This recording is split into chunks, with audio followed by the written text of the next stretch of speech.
ಹಾಲು ಕುಡಿತಿದ್ದಾಳೆ ನೋಡಿ. ಬಾಟ್ಲಿನಂತೂ ಇಳಿಸ್ತಾನೆ ಇಲ್ಲ. ಇವಾಗ ಚಪಾತಿ ಮಾಡೋಣ ಅಂತ ಹೇಳ್ಬಿಟ್ಟು ಮಲ್ಟಿಗ್ರೇನ್ ಚಪಾತಿ ಪೌಡರ್ನ ತಗೊಂಡಿದ್ದೀನಿ. ಏನ್ ತಿಂತಿದ್ಯಾ?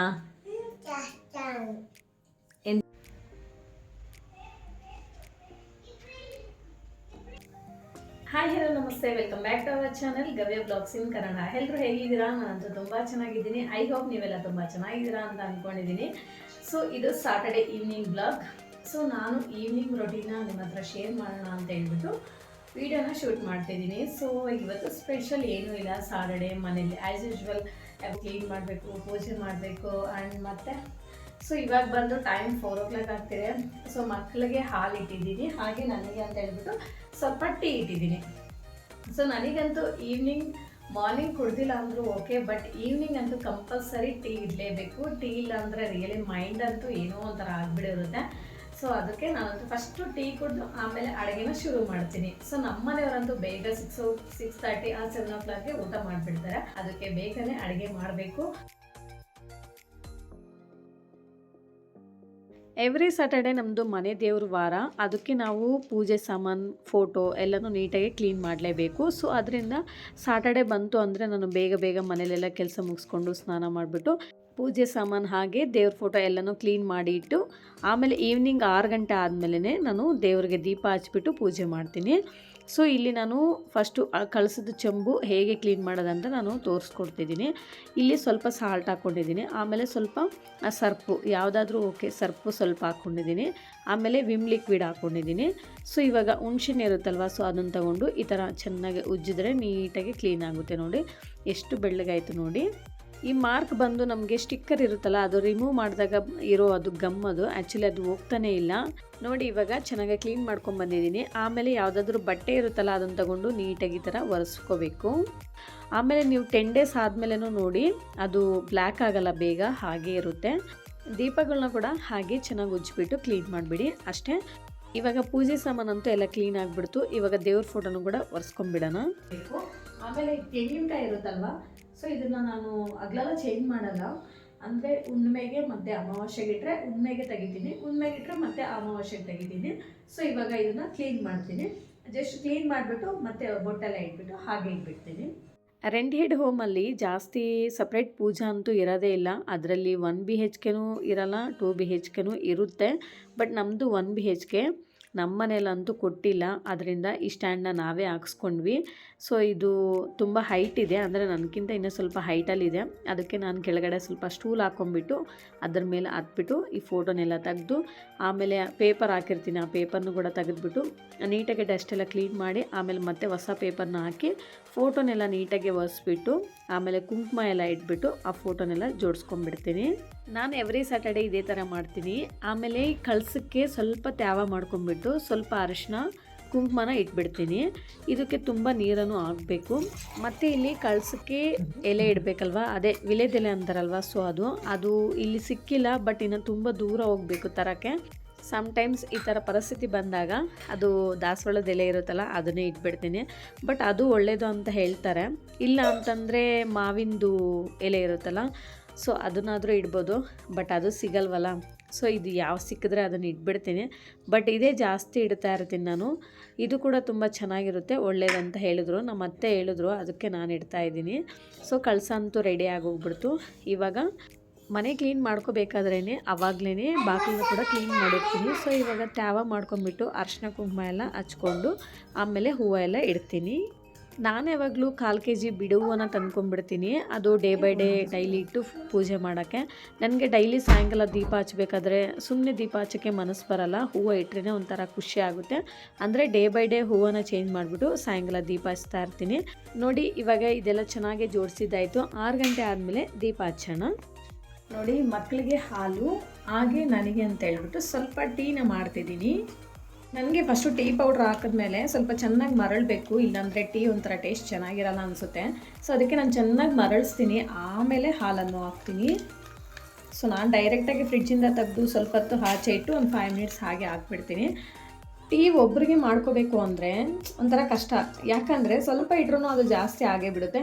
ಆಮೇಲೆ ಇಷ್ಟೊಂದು ಕುಡಿಬೇಕಾ, ಇನ್ನು ಯಾರು ಕುಡಿಯೋರು ಇರಲ್ಲ ಅಂತ ಹೇಳ್ಬಿಟ್ಟು ನಾವೇ ಒಬ್ಬರೇ ಕುಡಿದ್ಬಿಡ್ಬೇಕು.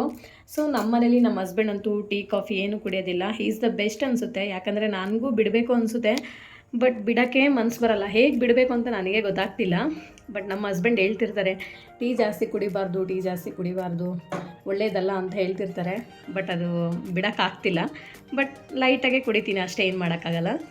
ಗಮ್ಯಗೆ ನಾಳೆ ಆ್ಯನ್ವಲ್ ಡೇ ಫಂಕ್ಷನ್ ಇದೆ. ಅದರಿಂದ ಇವತ್ತೇ ಹೆಡ್ ಬಾತ್ ಮಾಡಿಸ್ಬಿಟ್ಟೆ. ಅಂದರೆ ಮಧ್ಯಾಹ್ನ ಬಿಸಿಲಿಗೆ ಸ್ವಲ್ಪ ಚೆನ್ನಾಗಿ ಒಣಗುತ್ತೆ ಅಂತ ಹೇಳ್ಬಿಟ್ಟು ಈ ಥರ ಹೆಡ್ ಬಾತ್ ಎಲ್ಲ ಮಾಡಿಸಿದ್ದೀನಿ. ಇನ್ನು ಸಂಡೇ ಬೆಳಗ್ಗೆನೇ ಜಸ್ಟ್ ಮೈಗಷ್ಟೇ ಸ್ನಾನ ಮಾಡಿಸ್ಬಿಟ್ಟು ಆರಾಮಾಗಿ ಬೆಳಗ್ಗೆ ಬೇಗ ಕಳಿಸ್ಬೇಕಂತೆ. ಸೊ ಅದರಿಂದ ಬಿಸಿಲಲ್ಲಿ ಕೂರಿಸಿದ್ದೀನಿ. ಬಾದಾಮ್ ಪೌಡ್ರ್ ಅಂತೂ ಖಾಲಿ ಆಗಿಬಿಟ್ಟಿದೆ. ಸೊ ಅದರಿಂದ ನಾನು ಈ ಥರ ಪುಡಿ ಮಾಡಿಕೊಂಡು ಬೆಲ್ಲನ ಹಾಕ್ತಿದ್ದೀನಿ. ಅಂದರೆ ಸಕ್ಕರೆ ಅಂತೂ ಬಾದಾಮ್ ಪೌಡ್ರ್ ಖಾಲಿ ಆಯಿತು ಅಂದರೆ ಸಕ್ಕರೆ ಅಂತೂ ಹಾಕೋಕ್ಕೆ ಹೋಗೋದೇ ಇಲ್ಲ. ನಾನು ಆದಷ್ಟು ಅವಾಯ್ಡ್ ಮಾಡ್ತೀನಿ ಸಕ್ಕರೆನ. ಈ ಥರ ಬೆಲ್ಲ ಹಾಕ್ಬಿಡ್ತೀನಿ ಸ್ವಲ್ಪ, ಬಟ್ ತುಂಬ ಲೆಸ್ಸಾಗೆ ಕೊಡ್ತೀನಿ, ಸ್ವೀಟ್ ಜಾಸ್ತಿ ಇರೋ ಥರ ಕೊಡಲ್ಲ. ಆ್ಯಂಡ್ ಆಮೇಲೆ ಈ ಥರ ಹಾಲನ್ನು ನೀರಲ್ಲಿ ಇಟ್ಬಿಟ್ರೆ ಬೇಗ ತಣ್ಣಗಾಗುತ್ತೆ. ಹಾಲು ಮತ್ತು ಟೀ ಎರಡೂ ರೆಡಿ ಆಯಿತು. ಇಲ್ಲಿ ನನ್ನ ಮಕ್ಕಳಿಗೆ ಹಾಲು ಬುಡ್ಡಿಯಲ್ಲೇ ಹಾಲನ್ನ ಕೊಡ್ತಾಯಿದ್ದೀನಿ. ಬಟ್ ಏನು ಗೊತ್ತಾ, ಚಿಕ್ಕ ವಯಸ್ಸಲ್ಲಿ ನಮ್ಮ ಮಕ್ಕಳಿಗೆ ಸ್ವಲ್ಪ ಹಾಲನ್ನ ಜಾಸ್ತಿ ಕೊಟ್ಟೆ. ಅಂದರೆ ಒಂದು after 1 year 1.5 year feeding stop ಮಾಡಿದ್ಮೇಲೆ ಆವಾಗ ಸ್ವಲ್ಪ ಹಾಲು ಬುಡ್ಡಿಯಲ್ಲಿ ಜಾಸ್ತಿನೇ ಕುಡಿದ್ರು. ಅದು ಇನ್ನೂ ಟಿಲ್ ಇವಾಗಲೂ ಬಿಟ್ಟಿಲ್ಲ. ಏನು ಮಾಡೋದು ನನಗೆ ಗೊತ್ತಾಗ್ತಿಲ್ಲ, ಹೇಗೆ ಸ್ಟಾಪ್ ಮಾಡೋದಂತನೂ ನನಗೆ ಗೊತ್ತಾಗ್ತಿಲ್ಲ. ಏನು ಮಾಡಿದ್ರೂ ಕೇಳೋದೇ ಇಲ್ಲ, ಅದರಲ್ಲೇ ಬೇಕು ಅಂತ ಹಠ ಮಾಡ್ತಿರ್ತಾರೆ. ಸೊ ಅದರಿಂದ ನಾನು ಇನ್ನೂ ಕಂಟಿನ್ಯೂ ಮಾಡ್ತಾನೇ ಇದ್ದೀನಿ. ಯಾವಾಗ ಇದರಲ್ಲಿ ಕುಡಿಯೋದು ಬಿಡ್ತಾರೋ ನನಗೂ ಗೊತ್ತಿಲ್ಲ. ನಮ್ಮದು ಗ್ರೌಂಡ್ ಫ್ಲೋರು, ನಮ್ಮ ಮನೆ ಮುಂದೆನೇ ಪಾರ್ಕಿಂಗು. ಸೊ ನಾವಿಲ್ಲಿ ಚಾಪೆ ಹಾಕ್ಕೊಂಬಿಟ್ಟು ಆರಾಮಾಗಿ ಕೂತ್ಕೊಂಡು ಮಕ್ಕಳು ಹಾಲು, ನಾನು ಟೀನ ಕುಡಿತಾ ಇದ್ದೀವಿ. ಸೊ ಸಮ್ಟೈಮ್ಸು ಹಾಗೆ ಮಾಡ್ತಿರ್ತೀವಿ, ಆರಾಮಾಗಿ ಆಚೆ ಚಾಪೆ ಹಾಕ್ಕೊಂಬಿಟ್ಟು ಕೂತ್ಕೊಂಡ್ಬಿಡ್ತೀವಿ. ಸೊ ಎಲ್ಲ ಕ್ಲೀನಾಗೇ ಇರುತ್ತೆ ಯಾವಾಗ್ಲೂ. ಆ್ಯಂಡ್ ಒಂಥರ ಪೀಸ್ಫುಲ್ಲಾಗಿರುತ್ತಲ್ಲ ಮಕ್ಕಳ ಜೊತೆ. ಹಾಯ್, ಯಾಕೇನಾಯಿತು? ಸೊ ನಮ್ಮ ಗವ್ಯ ಇವಾಗ ಎದ್ದಿದ್ದಾಳಿನ್ನ. ಎದ್ದಿದ ತಕ್ಷಣ ಅವಳು ಮಲಗಿದ್ಲು. ಆ್ಯಕ್ಚುಲಿ ಗವ್ಯ ಹಾಲು ಕುಡಿತೀಯಾ ಅಂತ ಕೇಳಿದ ತಕ್ಷಣ ಎದ್ಬಿಟ್ಲು. ಎದ್ದು ಸ್ವಲ್ಪ ನೀರು ಕುಡಿದು ಹಾಲು ಕುಡಿತಿದ್ದಾಳೆ. ನೋಡಿ, ಬಾಟ್ಲಿನಂತೂ ಇಳಿಸ್ತಾನೆ ಇಲ್ಲ. ಓನ ಗವ್ಯ, ಹೊಟ್ಟೆ ಹಸಿತೈತಾ? ಗಮ್ಯ, ನೀನು ಕುಡಿಯಲ್ವಾ? ಕುಡಿ. ಖಾಲಿ ಆಯ್ತಾ ಗವ್ಯ? ಖಾಲಿ ಆಯಿತಾ? ಸಾಕಾ? ಇನ್ನು ನಾಳೆಯಿಂದ ಗ್ಲಾಸಲ್ಲಿ ಕುಡಿತೀರಾ? ಯಾಕೆ? ಇದು ಪ್ಲಾಸ್ಟಿಕ್ ಅಲ್ಲ, ಇದು ಫೈಬರ್ ಅಲ್ಲ, ಇದು ಬುಡ್ಡೆಯಲ್ಲಿ ಹಾಲು ಕುಡಿಬಾರ್ದು ಕಂದ. ಡೈಲಿ ಹೊಸ ಬಾಟ್ಲಿ ಬೇಕಾ ನಿಮಗೆ? ಡೈಲಿ ಹೊಸ ಬಾಟ್ಲಿ ಬೇಕಂದ್ರೆ ದುಡ್ಡು ಎಲ್ಲ ಐತೆ? ಬಾಟ್ಲಿಯಲ್ಲಿ ಕುಡಿಬಾರ್ದು, ಇದು ಗ್ಲಾಸಲ್ಲಿ ಕುಡಿಬೇಕು, ಇಲ್ಲ ಕಪ್ಪಲ್ಲಿ ಕುಡಿಬೇಕು, ಆಯಿತಾ? ಸೊ ಹಾಗೆ ಕೇಳಲ್ಲ, ಹೇಳಿದ್ರು ಕೇಳಲ್ಲ ಆ ಥರ ನಮ್ಮ ಮಕ್ಕಳು. ಏನು ತಿಂತಿದ್ಯಾ? ಏನು ತಿಂತಿದ್ಯಾ? ಪಾಪ್ಕಾರ್ನ್ಸ್. ಕಿಚನಲ್ಲಂತೂ ಪ್ಲೇಸೇ ಇಲ್ಲ, ತುಂಬ ಕಂಜೆಸ್ಟೆಡ್ ಆಗಿದೆ ಅಂದ್ರೂ ಕೇಳಲ್ಲ. ಇಲ್ಲಿ ಕೂತಿದ್ದಾಳೆ. ಬಟ್ ನಾನು ಕುಕಿಂಗ್ ಮಾಡಬೇಕಾದ್ರೆ ಅಂತೂ ಮ್ಯಾಕ್ಸಿಮಮ್ ಅಡುಗೆ ಮನೆಯಲ್ಲಿ ಕೂರಕ್ಕೆ ಬಿಡಲ್ಲ. ಸೊ ಇವಾಗ ಏನು ಕುಕಿಂಗ್ ಮಾಡ್ತಿಲ್ವಲ್ಲ, ಸೊ ಅದಕ್ಕೆ ಕೂತ್ಕೊಂಡಿದ್ದಾರೆ. Okay, enjoy.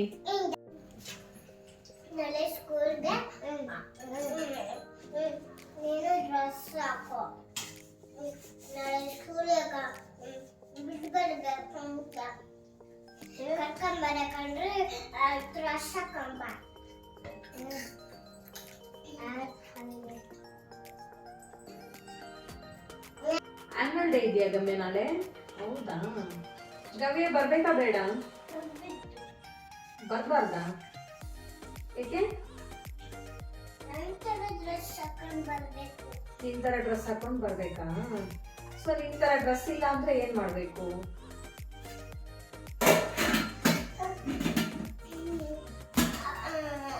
ಸೊ ಗವ್ಯಗೆ ನಾಳೆ ಆನ್ಯುವಲ್ ಡೇ ಫಂಕ್ಷನ್ ಇದೆ ಸ್ಕೂಲಲ್ಲಿ. ಸೊ ಗವ್ಯನ ಕರಿತಿದ್ಯಾ?